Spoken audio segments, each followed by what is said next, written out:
প্রশান্তির ফল্গু ধারা, ঠিক কিনা? একটা আনন্দ, একটা উচ্ছ্বাস আমাদের হৃদয়ের মধ্যে চলে আসে। রমাদান সাইয়্যিদুশ শুহুর, 12 মাসের মধ্যে সবচাইতে শ্রেষ্ঠতম মাস রমাদান আল মুবারক আসছে। আত্মশুদ্ধির মাস, আত্মসংশোধনের মাস, শুদ্ধাচারের মাস, নিজেকে আলোকিত করবার মাস।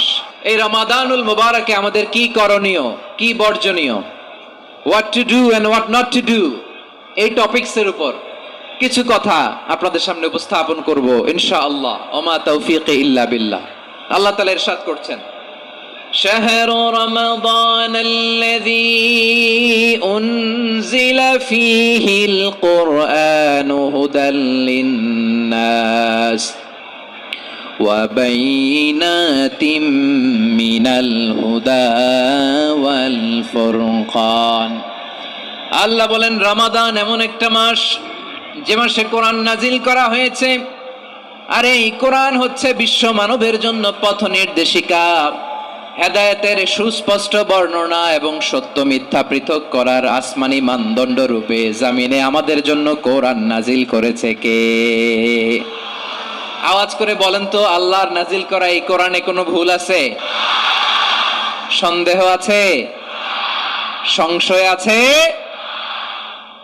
বিয়ন্ডলেস, বাউন্ডলেস, বটমলেস এমন কিতাব যেটা পড়ে গবেষণা করে এর তথ্য, উপাত্ত, ইনফরমেশন, লেসন নিয়ে শেষ করা যায় না। সুবহানাল্লাহ। আল্লাহ বলেন এই কোরআনকে আমি রমাদানে নাজিল করেছি, যেটা বিশ্ব মানবের জন্য পথ নির্দেশিকা। এতে আছে হেদায়েতের সুস্পষ্ট বর্ণনা, আর সত্য মিথ্যা পার্থক্য করার মানদণ্ড, কোনটা সত্য কোনটা মিথ্যা এটা কোরআন দিয়ে ডিফারেন্সিয়েট করা যায়। কোরআন হচ্ছে ফুরকান, to differentiate between right and wrong. কোনটা সত্য, কোনটা মিথ্যা, কোনটা ভুল, কোনটা নির্ভুল, এটা কোরআন দিয়ে যাচাই করা যায়। চিল্লায় বলেন ঠিক কিনা? এজন্য এই কোরআন দিয়ে আমাদের জীবন সাজাতে হবে। কোরআন দিয়ে জীবন না সাজালে জীবন আলোকিত হয় না। কোরআন দিয়ে পরিবার না সাজালে পরিবার আলোকিত হয় না। কোরআন দিয়ে সমাজ না সাজালে সমাজটা শান্তিময় হয় না। শুধু দুর্নীতি দমন কমিশন দিয়ে দুর্নীতি বন্ধ করা যায় না। কোরআনের আইন বাস্তবায়ন করা ছাড়া এই সমাজ থেকে দুর্নীতি বন্ধ করা যাবে না। চিল্লায় বলো ঠিক কিনা? আমার প্রিয় ভাইরা, এই কোরআন নাজিল হয়েছে রমাদান আল মুবারক, এই বরকতময় মাসে। তাই আমাদের উচিত আসন্ন যে রমাদান আল মুবারক, এই রমাদানে কোরআনের সাথে নিজেদের সম্পর্ককে বাড়ানো।